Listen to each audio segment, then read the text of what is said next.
Mesdames, mesdemoiselles et ces potentiels messieurs, bien le bonjour. Ça fait extrêmement longtemps que je n'ai pas sorti de nouvelles vidéos, ça fait à peu près un mois. C'est parce que j'ai commencé du coup à travailler, c'est la saison, voilà, job d'été, etc. Donc quand je rentre chez moi, je suis KO et je ne bosse plus en fait sur de nouvelles vidéos.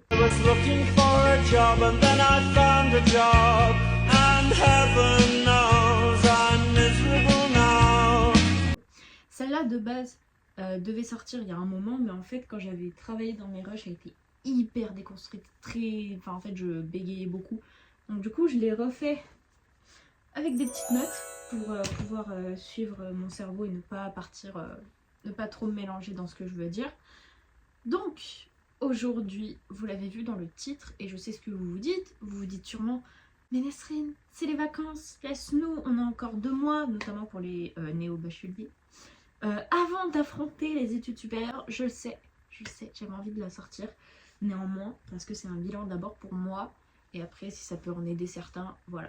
Donc, vous l'avez vu dans le titre, on se retrouve pour un bilan de ma licence de droit. Donc, j'ai fait ma licence de droit à l'université Clermont-Auvergne, et globalement, elle se découpe en gros en la L1, c'est un peu l'introduction avec 2-3 matières, on va dire, basiques du droit. La L2, c'est le grand bain. La L3, c'est une spécialisation entre droit privé, droit public, sciences politiques. Moi, je suis partie en sciences politiques. Voilà, globalement. L'argumentaire va commencer avec mon fidèle cahier de brouillon et on va revenir globalement sur mon parcours. Donc déjà, j'arrive en L1. Sachez que j'ai choisi le droit totalement sur un coup de tête. Pourquoi ? Parce que ça faisait des années que je voulais aller dans l'infocom pour faire journaliste. J'avais dans l'ambition d'être grande reporter, sauf que en fait j'avais fait une journée d'immersion en terminale et j'avais adoré. Voilà, on a fait un petit cours de droit, enfin c'était en mode, on avait fait un débat entre droit et genre une règle de droit, une règle morale, une règle religieuse et j'avais adoré. Ça s'est pas du tout passé comme ça. Don't mind the appearance, I just got fucking scammed. Not just scammed, scammed. Never been scammed like this in my fucking life. Mais voilà, c'est ce qui fait que du coup je me suis retrouvée en droit. Sauf que j'arrive en L1, j'ai aucune idée de ce que je veux faire. Je vois les matières, elles sont hyper larges. J'ai quoi ? J'ai que des matières introductives.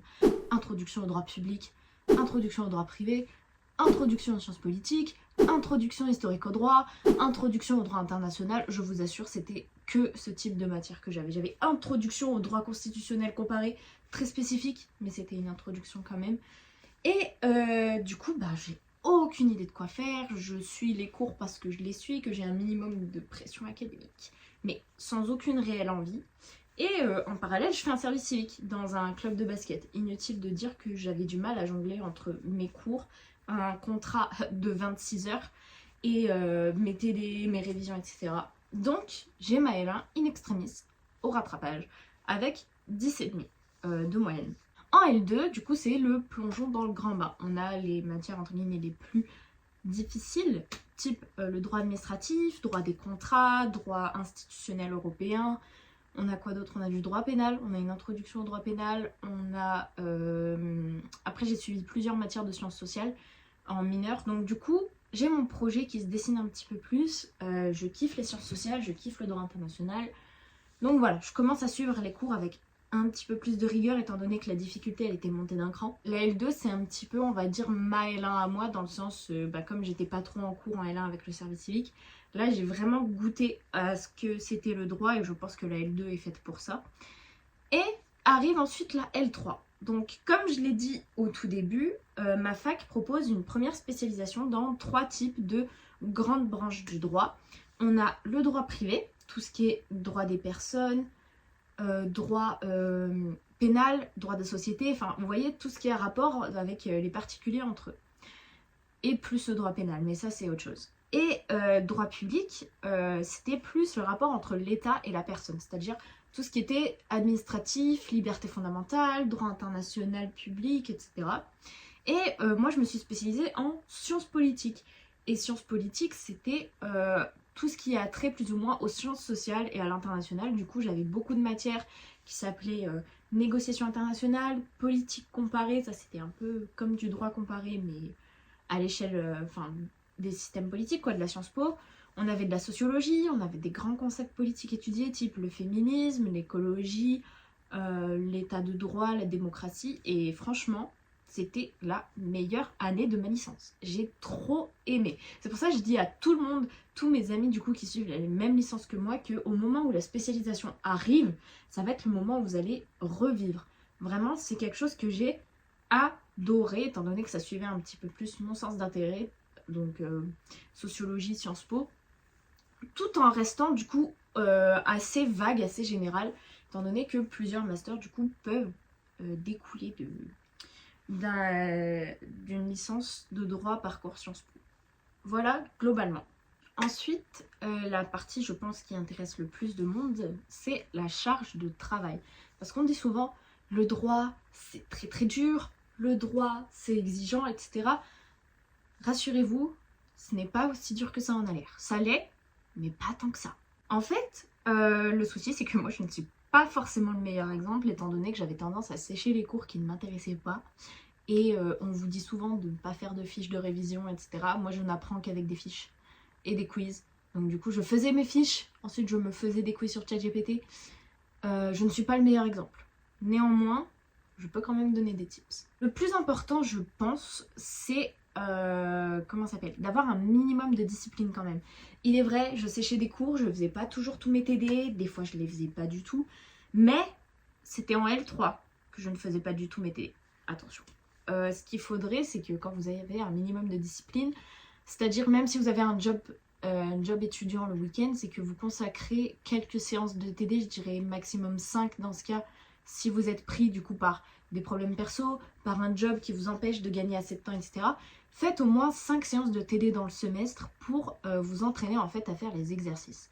Parce que, et ça c'est le deuxième point sur lequel je voulais revenir, c'est que le droit c'est de la méthodologie, le droit c'est de la précision, lexical, sémantique, vous vous trompez de mots, vous vous trompez de raisonnement.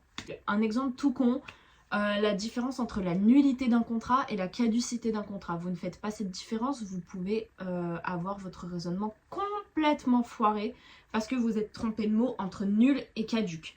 Et en gros, le droit, c'est vraiment ça, c'est que si vous choisissez un mot et pas un autre, c'est mort.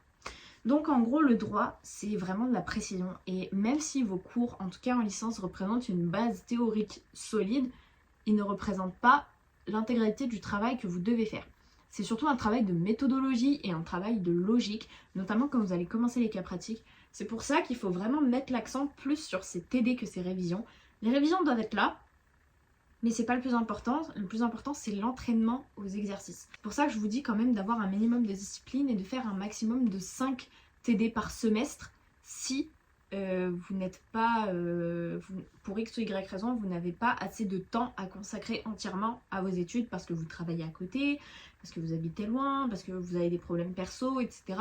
Il peut y avoir un tas de raisons pour lesquelles vous ne pouvez pas pouvoir travailler dans de bonnes conditions. Mais voilà, pour réussir, il faudrait quand même pallier les deux. Enfin, équilibrer les deux. Même si en soi, je ne suis personne pour donner des conseils en mode Thibaut InShape. Donc là, comme vous pouvez l'observer, j'ai énormément de manuels parce qu'il est vrai que des fois, acheter des manuels, ça peut être utile. Mais ce n'est certainement pas obligatoire, mis à part pour quelques choses du coup indispensables au droit, telles que ce que j'ai ici, code civil, voilà, en première année, il ne coûte que 22 €. Je m'en suis surtout servi en L2 pour le droit des contrats. Pas tant que ça en L1, mais il est là. Ce que je vous recommande en fait pour acheter les manuels, c'est de vous baser entièrement sur votre méthode de travail, étant donné qu'il y en a ici où je m'en suis presque pas servi. Genre, je l'ai acheté celui-là, il me fait assez mal. Le prix, c'est 30 €. Voilà, droit institutionnel de l'Union Européenne, mais en fait, voilà, c'est très...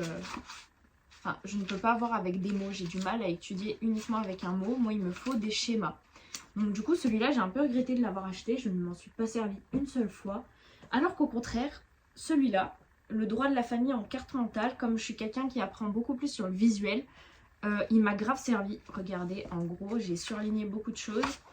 Voilà, et en gros, à chaque fois, il y avait des schémas qui venaient retracer du coup la leçon qui était expliquée en détail et le schéma en résumé. J'apprenais beaucoup plus facilement du coup avec les schémas.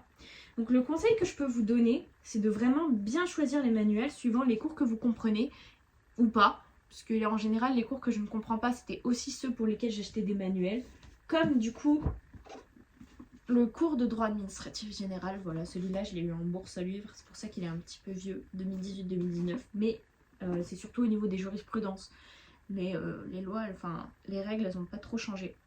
Donc du coup, voilà, ce qu'il faut, c'est choisir selon les cours que vous comprenez ou vous ne comprenez pas, selon votre méthode de travail aussi. Ce que je peux vous recommander, il y en a 4 à peu près, enfin 3, on va enlever le code il est indispensable. C'est en premier temps, bon, pas celle-là, mais plutôt Dalloz. J'avais pris le dictionnaire de vocabulaire juridique de LexisNexis. Honnêtement, il est bien pour une introduction. Il n'est pas très complet, c'est pour ça que je préfère celui de Dalloz pour lequel j'ai eu beaucoup à bosser à la BU. Il était très bien. Ensuite, introduction générale au droit. Celui-là, c'était une matière que j'avais de base avec un professeur et il se basait tous ses cours dessus. Mais quand je l'ai utilisé, honnêtement, il résume toutes les bases, en fait, les règles de droit de base qui sont utiles. Donc vraiment, peu importe votre licence, peu importe votre prof, si vous ne comprenez pas les bases, l'introduction du droit, je vous le conseille de fou. En plus, j'avais rajouté des petites notes.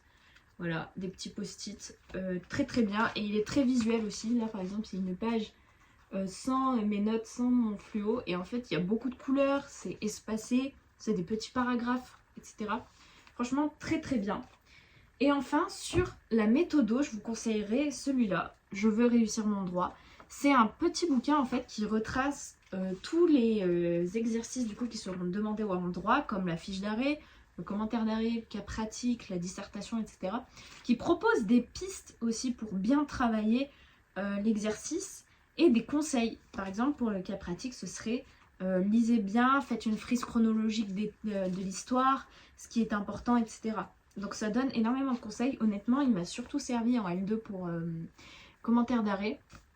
Il m'a vraiment bien servi et en L3 pour le cas pratique aussi, pareil. Partie 3 maintenant de ce bilan, c'est est-ce que c'est facile de se faire des amis en licence de droit? Alors je dirais facile, non. Mais une fois que vous les faites honnêtement, mis à part certaines exceptions, vous ne vous en séparez jamais. Et ça c'est... En fait ce que j'ai remarqué c'est qu'en droit, il y a une certaine... un sentiment de jugement et de compétition un peu malsain. C'est-à-dire que vous voyez le cliché du cliché des doyens qui arrivent à la pré-rentrée de L1 avec leur rutilante robe qui arrivent, qui vous foutent plusieurs coups de pression alors que de base la pré-rentrée elle ne sert que pour des infos administratives et qui après vous sortent le discours regardez à votre droite, regardez à votre gauche, de vous trois, il n'en restera qu'un. Voilà. Ce n'est pas un cliché, je l'ai vécu et voilà, je m'en rappelle encore très très bien. Et ça en fait, je trouve que déjà mettre le coup de pression par les doyens, ça engendre un sentiment de compétition assez malsain entre tout le monde. En fait, c'est un peu moi je, la terre tourne, machin, je suis le meilleur et tout. C'est vraiment ce que j'ai beaucoup remarqué, c'est que tout le monde veut se mettre en avant et en fait on dirait juste une version personnifiée et incarnée de LinkedIn. Vraiment, genre pour ceux qui utilisent LinkedIn, vous savez de quoi je parle. Mais voilà, c'est une sorte de jugement, d'hypocrisie, de borderline narcissisme. Donc voilà, c'est la première impression que j'ai eue en fac de droit. Ensuite, bien entendu, ce que j'ai remarqué, et étant donné que vous le voyez vous-même, je ne suis pas blanche, et il y a très très peu de diversité ethnique en droit. C'est un peu toujours les mêmes, la même sociodémographie, donc à savoir la classe blanche moyenne supérieure qui va en droit. Et il faut savoir qu'avec mon groupe de copines, on représentait littéralement le quota de diversité d'une licence de genre 400 personnes alors qu'on était 8. Voilà. Ça au moins c'est dit.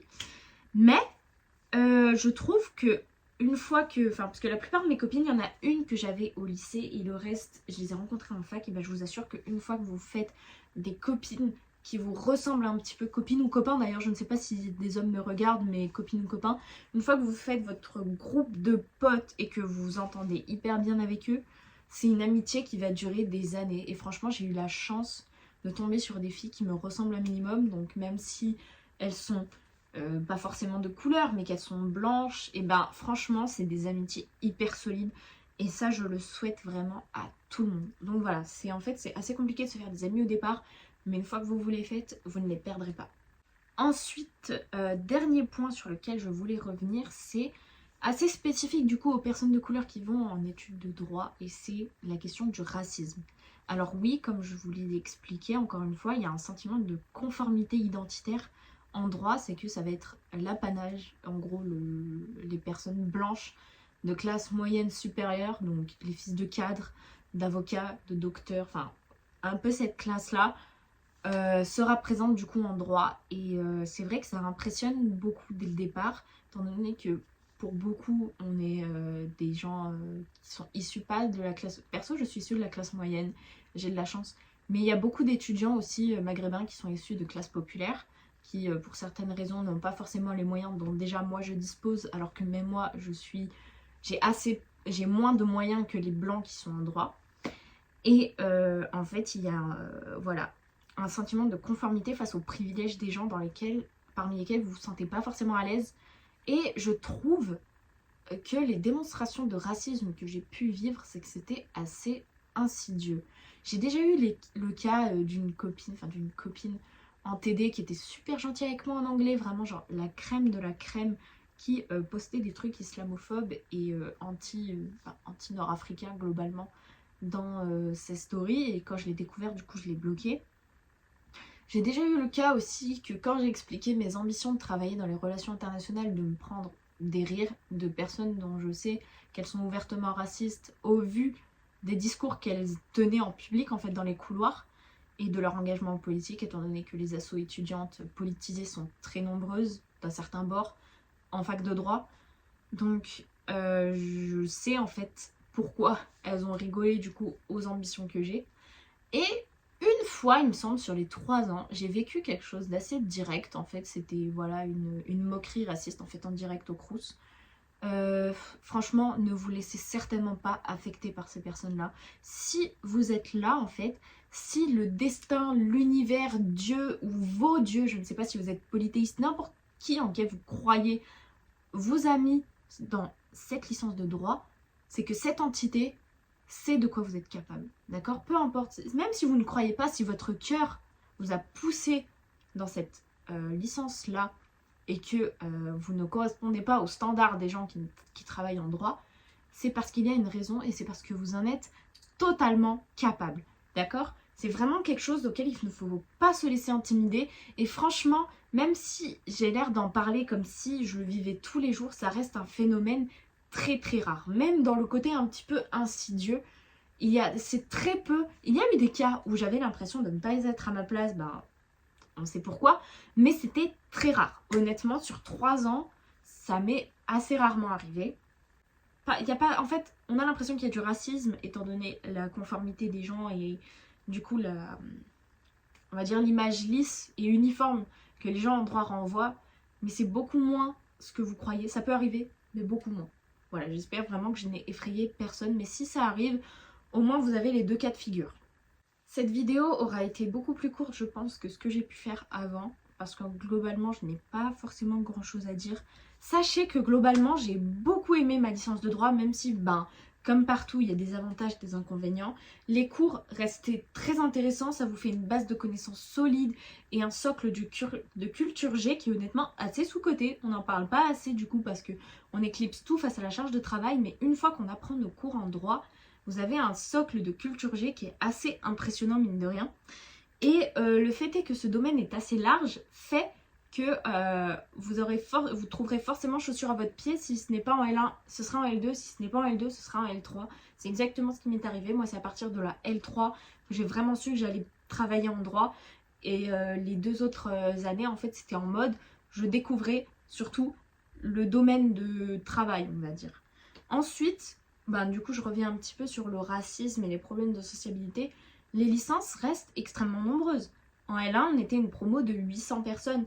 Donc sachez que même si vous vivez 2-3 mauvaises expériences avec les gens, ce sera pas un millième, ce sera pas un grain de riz des bonnes expériences que vous vivrez avec les gens. Et je vous assure que vous vivrez d'excellentes... J'ai rencontré des personnes, une amie que j'ai rencontrée en L3. Franchement, c'est une amie qui est vraiment très très chère à mes yeux. Laurine, si tu passes par là, gros cœur sur toi. Mes copines que je me suis fait de la L1 à la L2, franchement, c'est des amours.